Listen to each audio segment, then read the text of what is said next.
Good day, everyone. In the news now is an article that covers how those that are unvaxxed should be treated psychologically to get them to get vaccinated. And the headline for this article, of course, this is in Health 24, says Gift of the Jab, 6 tips for speaking to the unvaxxed. And they are starting to use psychology on people. Typical Bavarian Illuminati psychology, things that Adam Weishaupt spoke of with a lot of passion. And if you sit with me through this article, then you will start to see the detailed way that they are training people to use psychology on people that they believe are sitting on the fence. So the narrative they are creating is that they aren't vaccine hesitant people, that they are vaccine ready people. So this is a psychological shift. They also advise people not to use the greater good theory or the greater good idea, because we have done a huge effort in speaking out against greater good. So they are literally changing tactic, and they use the words, don't use the greater good. So they're trying to trick people into a completely different mindset, and it's not going to work. South Africans aren't that stupid. So let me look at the sub-headlines and then cover the 6 tips that they give people to use. And they put this in the mainstream as if the other people aren't here, aren't watching this, but I am bringing you this so that you are aware. And it's painful to read through these articles. However, it's very necessary to spread that information, because they are teaching people how to take your freedom to choose away. Now, anyone has a right to try and convince you of something, but they are going to send people out like soldiers to what they call the unvaxxed, and now they're changing that to the vaccine ready, to convince you to take it. Describing people as vaccine hesitant can be misleading, as many people may actually be vaccine ready and simply waiting for the right circumstances to get their jab. Okay, this is fascinating psychology being used. It's utter tripe, and I mean, anyone that believes such nonsense do not understand the people living in South Africa. So the people giving them this advice comes from overseas. They have trained these people, as I've mentioned in previous videos. 600 people were trained in how to psychologically get people to take the vaccine. So play on the emotions, etc. Vaccination campaigns which promote how getting vaxxed will benefit individuals rather than the greater good are more effective to convince people who are neutral or hesitant about vaccines.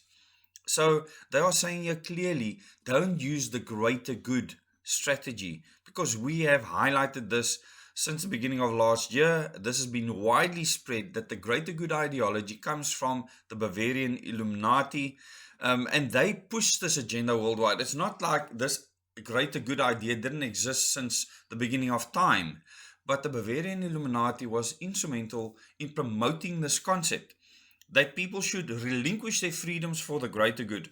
And all these people are trying to do now is say, don't use those words, do it in another way. They're still achieving the same objective. Don't fall for that narrative. Do your own research and make up your own mind.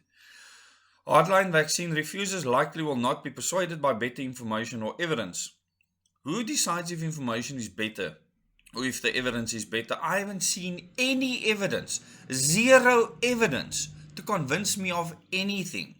From government, from scientists, from nobody. I would love to. If anyone can bring me any concrete evidence with regards to everything that's happened to us in the past year and a half, I will welcome it. But it's not going to be forthcoming. I've looked everywhere, and I'm not stupid. I know how to dissect information, look at information critically, look at information on a technical basis, and it's not difficult to see that there is none. There's only what people say. There is no real scientific evidence that I've been shown. Maybe it's there, but people haven't shown it to me. Why are they not showing it to me? Why are they not making that effort? Why do they want me to believe a doctor or a scientist or whatever? Why can't they show me what they have done in detail? I mean in detail, so that I can make that decision. But no, that has not been forthcoming. So everything is built on you must believe somebody, what they say, because they are a professional or whatever the case may be. And this is not going to help if you want people to get vaccinated. It's not going to help at all. The best thing to do is to get as many people vaccinated as quickly as possibly as you possibly can. So said infectious diseases expert Anthony Fauci when Becky Sisa asked him about the goal of achieving herd immunity. When a large enough portion of a population acquire immunity against a disease, either from prior infection or from vaccination, to break the chain of transmission. That makes perfect sense. Most people understand the concept of herd immunity. So no problems there. Early on during COVID-19 vaccine trials, surveys showed that more than two-thirds of adults globally said they would be willing to get on board when a vaccine became available. So this is globally two-thirds of adults. Now, two-thirds is 66% is not sufficient for them to achieve herd immunity. So earlier when I said that Anthony Fauci is correct with regards to the numbers or the method for herd immunity, that is not me referencing the COVID-19 vaccine. That is me referencing to the numbers that you need to achieve fast. This was promising, but willingness to get vaccinated doesn't necessarily translate into actual uptake. Also in South Africa, at least one poll showed similar results. Yet so far, just over 32% have actually followed through with getting at least one vaccine dose. That's not even a third of the population. There is some good news though.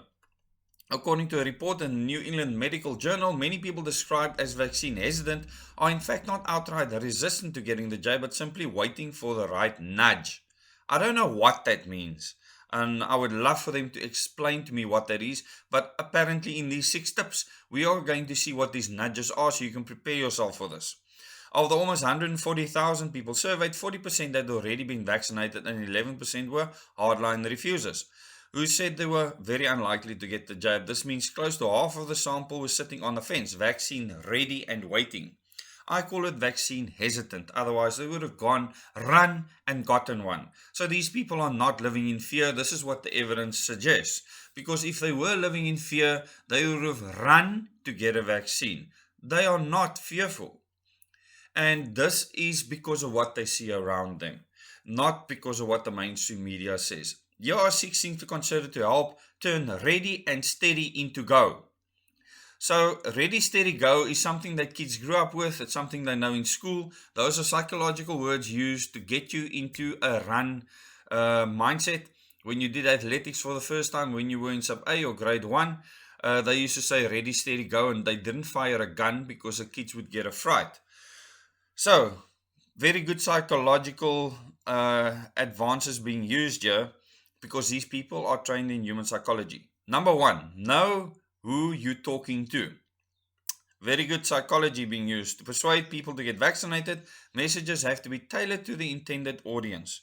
For example, a study in the UK showed that people who are vaccine ready and actively looking to get the shot may be receptive to messages about the public health benefits of being vaccinated, meaning they want to get vaccinated to protect themselves and others.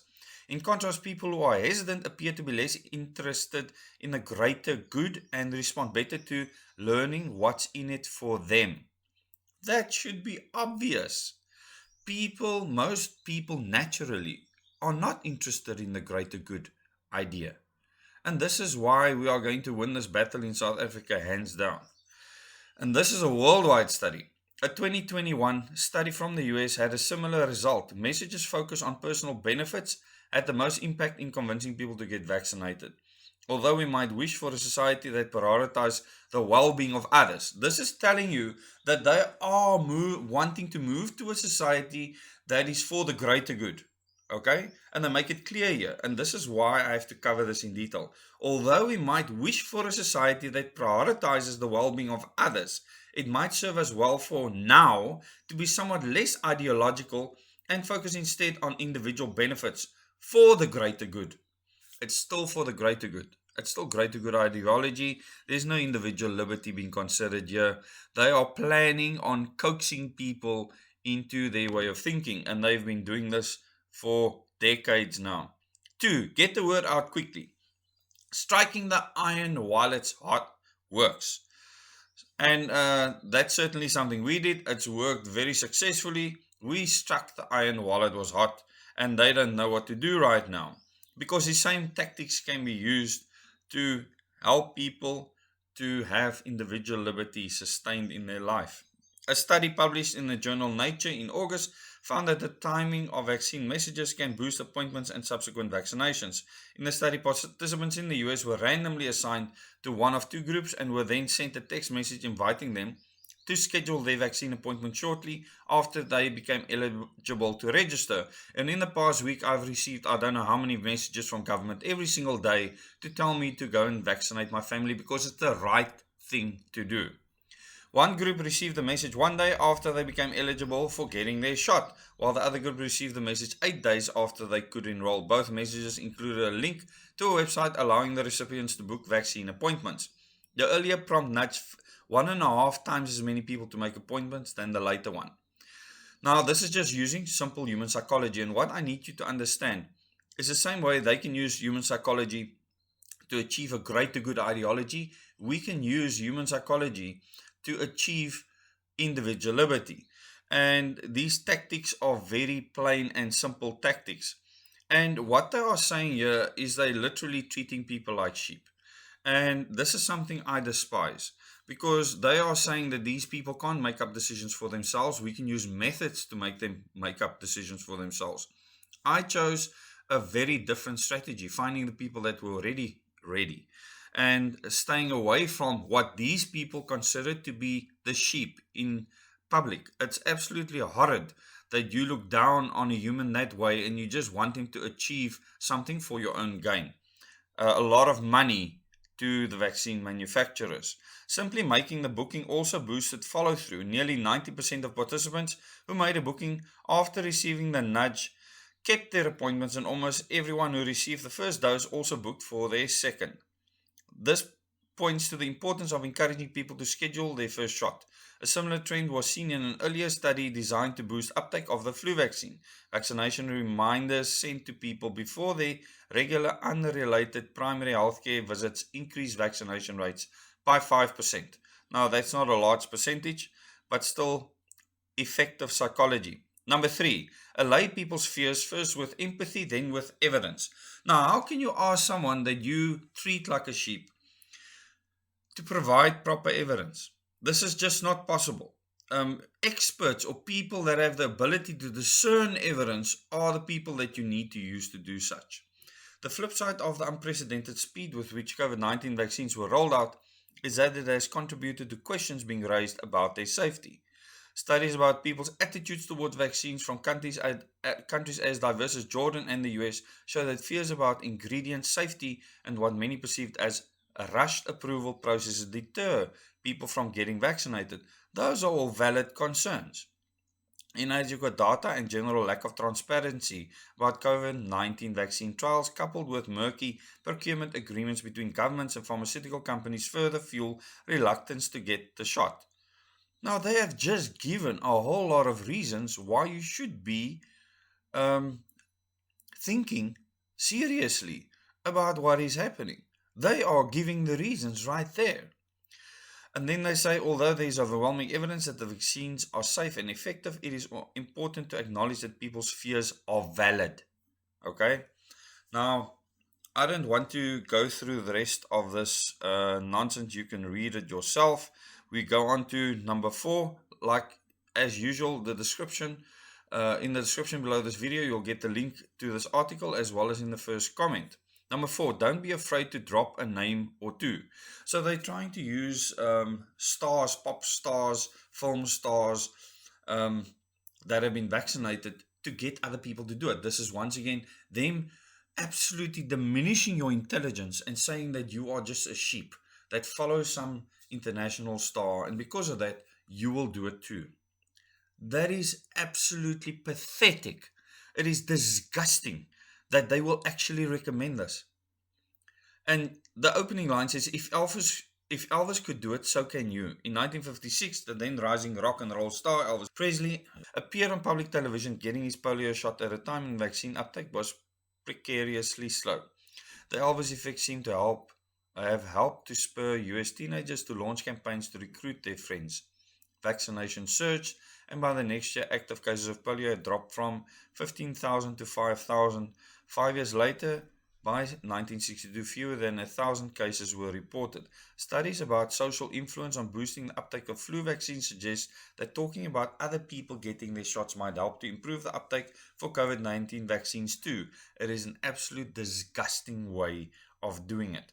I don't ever want you to do something because I do something. You should do it because of your own research. Let me just make that patently clear.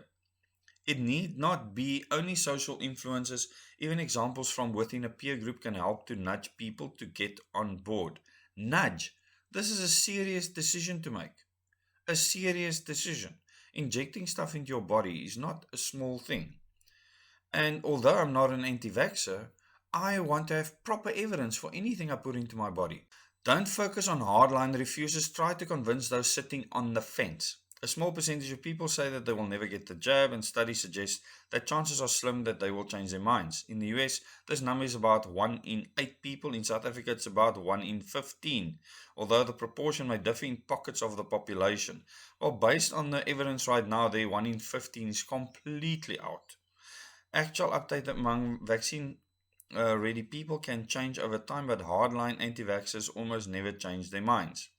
So try to persuade committed anti-vaxxers is likely a waste of time and money. It's more effective to focus on people who are vaccine ready and receptive to new information.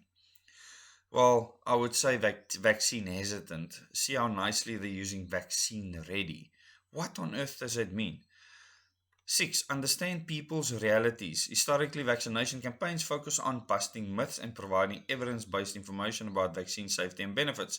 Yet, opposition to COVID-19 vaccines and also non-pharmaceutical interventions such as wearing masks and social distancing seems more strongly rooted in people's lack of an institutional trust and even a mistrust of government in general when faced with a large-scale epidemic. A separate but valid issue is a distrust of vaccines that stem from historical injustice and inequality.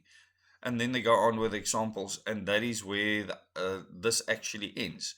So just know that they want you to do the work for them. They're giving 6 tips for people to speak to the unvaxxed, or as they call them now, vaccine ready, using all sorts of psychological methods. Be aware of this and just understand that you have a right to make a decision yourself based on your own information and your own study. Thank you very much. Till the next video.